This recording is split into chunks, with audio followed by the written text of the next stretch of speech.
Algunos historiadores consideran que la revolución de los comuneros, ocurrida en 1781,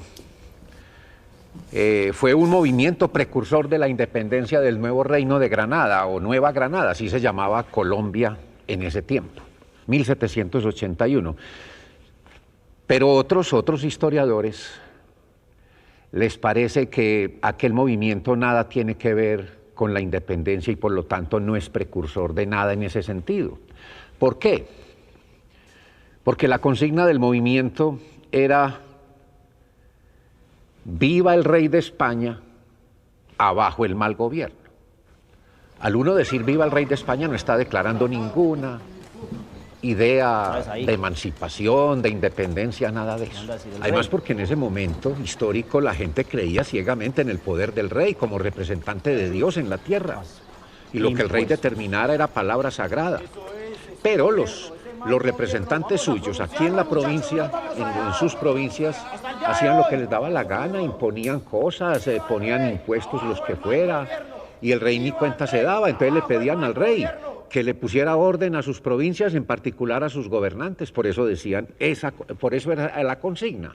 Los comuneros se llamaban así. Esto sucedió en territorio de lo que hoy es Santander, porque en esa época la gente que consideraba que lo que era de todos lo denominaban el común, las cosas comunes a todos, las ideas comunes. No se hablaba de nación ni de patria, sino de común. Y quien se levantaba para defender lo que era común a todos lo denominaron comuneros. ¿Qué pasó? Resulta que los representantes del gobierno de España aquí en el nuevo Reino de Granada se inventaron nuevos impuestos y elevaron el valor de otros que ya existían. Impuestos principalmente a los textiles, al aguardiente, al tabaco y a otros productos de la época. Entonces la gente empezó a sentirse ahogada con el costo de esos impuestos, que los funcionarios representantes del gobierno español aquí lo que querían era recaudar dinero para alimentar las arcas de España, para poder sostener una guerra con los ingleses en esa época. En marzo de ese año, Manuela Beltrán, una mujer del Socorro, territorio o un pueblo de lo que es hoy el territorio del departamento de Santander, cuando eso no se llamaba así, arrancó un edicto que el gobierno local había puesto en la puerta de la iglesia, donde daba a conocer los nuevos impuestos y el incremento de las tarifas de los que ya existían. Eso alarmó a la gente, subió los ánimos y empezó la gente a llegar y a gritar lo que estamos diciendo y a decir abajo el mal gobierno, viva el rey de España y queremos que las cosas se compongan, que nos quiten los impuestos y todo esto. Y empezó a llegar gente de muchas partes y no solo se dio allí. Esto tuvo repercusiones en otras partes del país, como los Llanos, el Tolima, Nariño, Cauca, incluso la costa atlántica y además Antioquia, aquí en Guarne.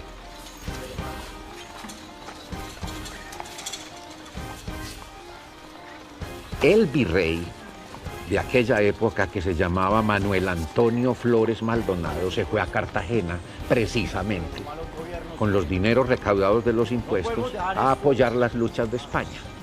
Y aquí quedó como representante el arzobispo de Bogotá, que se llamaba Antonio Caballero y Góngora. Entonces,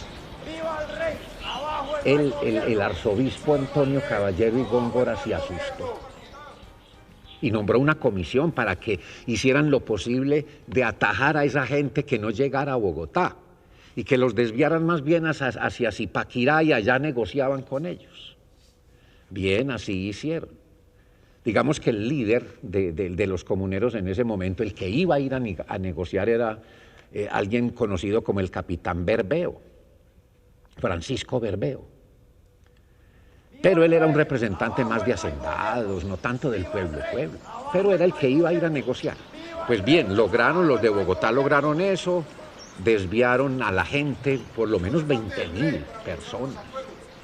Los desviaron hacia Zipaquirá y allá se dio y se firmó lo que se conoce como las capitulaciones de Zipaquirá, eran 35 puntos, 25 tenían que ver con impuestos, otros 8 con reformas político-administrativas y 2 más con asuntos eclesiásticos.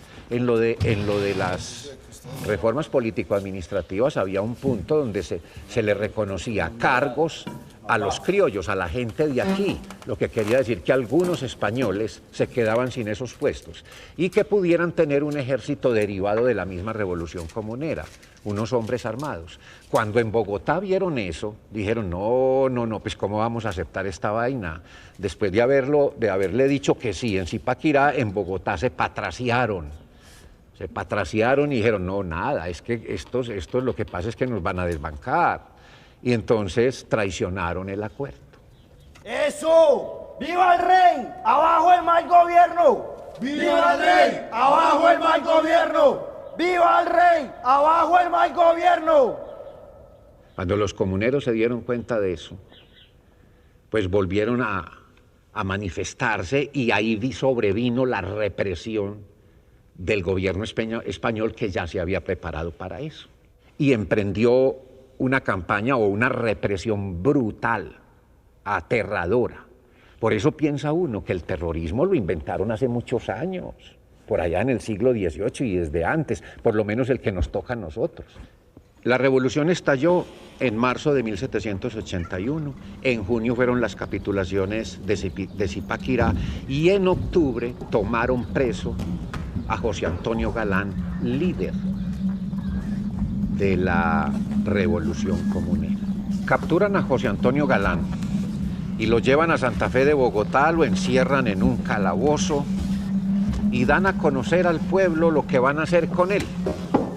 Determinan que del calabozo, eso ya es en febrero de 1782, lo van a llevar arrastrado por las calles de Bogotá al cadalso. La idea es pisotear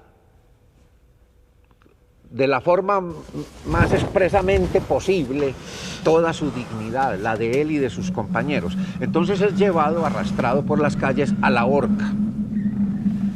El decreto o la sentencia dice que será ahorcado, desmembrado y repartido sus miembros por los pueblos. Pero no había, curiosamente, alguien idóneo para manejar la técnica del ahorcamiento y los tuvieron que fusilar con arcabuces. A José Antonio Galán, Isidro Molinas, Lorenzo Alcantuz y Manuel Ortiz. Ellos eran como los líderes principales de la revolución comunera.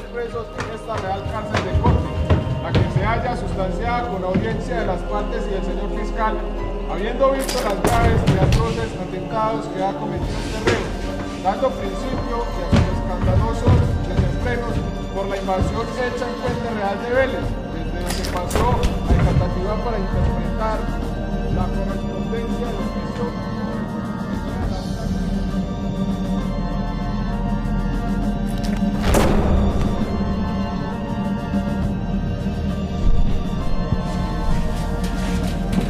Y después de eso, como decía la resolución, le cortaron los brazos, la cabeza, los brazos y las piernas y las colocaron en diversos pueblos. La cabeza de José Antonio Galán la pusieron en Guaduas. La mano derecha en el Socorro, donde había estallado la revolución comunera. El brazo izquierdo en San Gil. La pierna derecha en Charalá, el pueblo natal de José Antonio Galán, y la pierna izquierda en otro pueblo que se llamaba Mogotes, todos de Santander, de lo que hoy es Santander. Lo que ha de verse aquí es que lo que movía a la gente y aplastaba y la oprimía era pues la pobreza, los impuestos, la corrupción del poder. Una cosa que no está muy lejana a lo que nos pasa a nosotros hoy en día, hablando de corrupción y de abuso de poder, en muchas partes, no solo aquí, sino del mundo entero.